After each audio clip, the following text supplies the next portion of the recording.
Hi friends, it's your pal Scott Garibay, and today we're going to talk about Daggerheart and we're going to talk about grind culture. All right, let's get into it. Okay, so Daggerheart is here, man. Critical Role is here. Travis Willingham has a real job, right? I know you've been enjoying that CEO title. You'll have to put on your big girl pants and get to work. It's time, right? So we're in a different world. So there's a few things that have massively changed. And I'm not talking like a tweak of the dial. I'm talking pull dials out of the frame, put in new dials, right? Like this isn't just like, we're not going from 9 to 10. This is new dials, new switches. Like we're really in a different world, right? So the reality is, people, a year ago, no company in the world could even spell D&D killer, let alone position themselves to do it. But Daggerheart is real. Okay, so one, first of all, who's in the business of D&D killing? Okay, there's 3 companies in the world: Kobold Press, Tales of the Valiant, DOA, done, gone, dusted. Tales of the Valiant does not matter. It is finished, right? That thing. First of all, when you change your product name from Project Black Flag to Tales of the Valiant, you're cooked, right? Suck name, right? Took it off the board just from the name alone, in my opinion. But that thing, it's here. It's a complete D&D clone. Nobody cares. Done. Next, okay? Daggerheart. It's real. It is not a D&D clone. It is at speed. This thing hit the ground running. Spencer Stark is a real designer. Matthew Mercer is a for realsies Hollywood star. And this is the first time we have ever seen exciting, innovative tabletop role-playing in design mixed with genuine, actual Hollywood celebrity. I just saw a picture of Ashley Johnson standing next to Pedro Pascal. That dude's a global rock star, right? Like, we're here, right? You have never seen anything like Daggerheart. Okay, so that's Critical Role, right? They're in the business of being a D&D killer. Who else is in the business? One more group, okay? MCDM.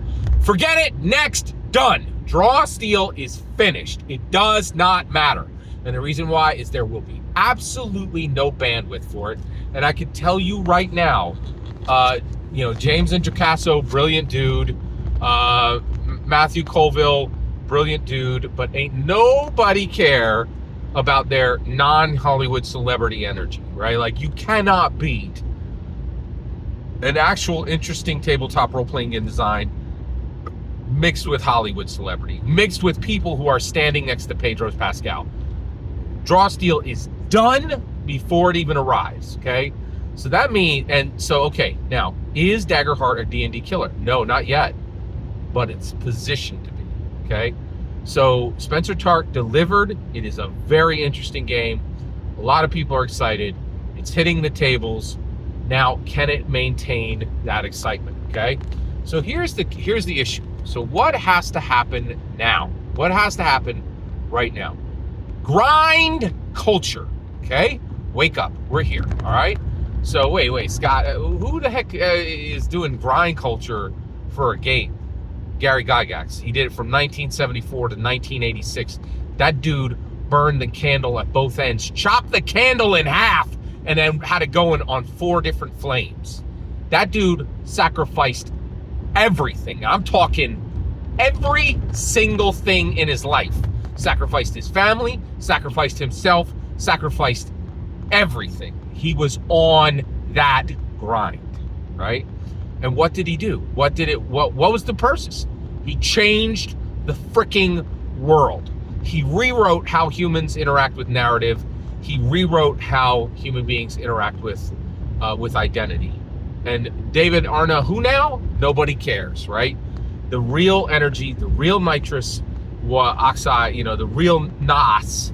Hit that NOS button, boom, boom, boom, let's go. That was Gary Gygax, right? So the reality is Gary Gygax set into place grind culture, okay? Now, the reality is now Critical Role has a problem, okay? Because they are in position. They are in position to be the D&D killer. They have the rule set. They have the celebrity, right? In addition to that, they now have D&D's core designers. They stole them, right? They literally stole them. okay?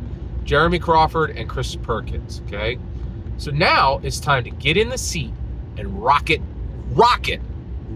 out. Go, go, go. Caffeine straight to the vein, baby. It is time to do some actual work, okay? And here's the problem, okay? Grind culture will do it. We know that because Gary did it, right? And that was 50 years ago.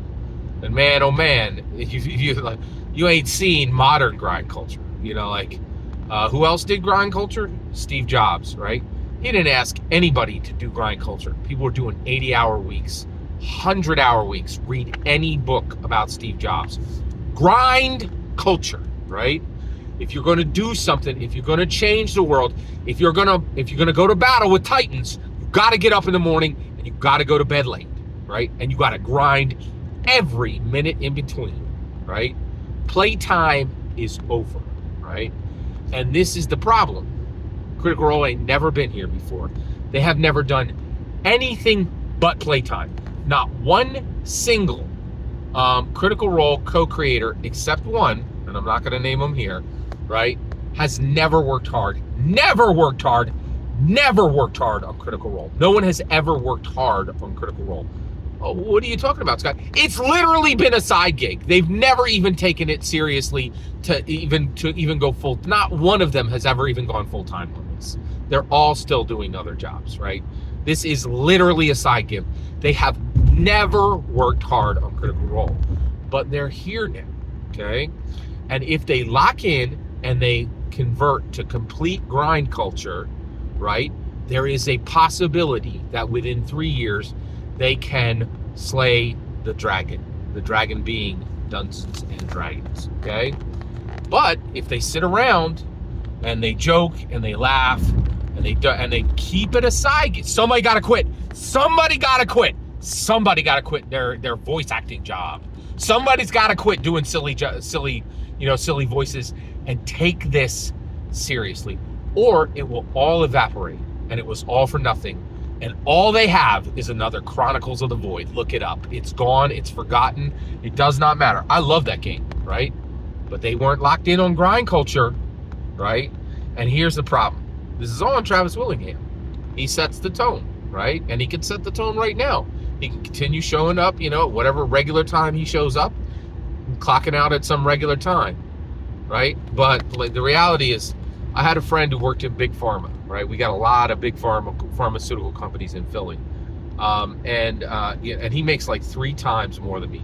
Years ago, I asked him, how do you do it, man? Like, you make way more money than me.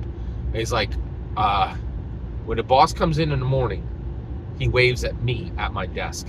When the boss leaves, he waves at me at my desk. And I work hard every minute of the day, all right? That's grind culture, right? And Travis got to come in early and leave late, so those people are doing even more, right? Steve Jobs never asked anybody to work 100 hours, right? Steve Jobs never asked for anybody to work 80 hours, right? They did it because they were excited and they knew they were going to change the world, and they did change the world. That dude put glass on the glass on your phone is as strong as what they put on the space shuttle because of grind culture, right?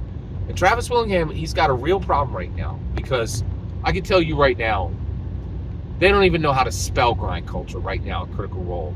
But if they're going to turn this non-D&D clone, right, this actual D&D competitor into a D&D killer, they're going to need grind culture, right? And they don't have it right now, right? This is going to require Travis Willingham to stop doing Grog's voice and start doing a CEO job. This is real. This is go time, right? The klaxons are on. Every single word you just heard is my humble opinion. Nothing more, nothing less. The important part is when I get to hear your humble opinion. When you get in the comments and send your traffic, please consider subscribing, and have a fetch millennium.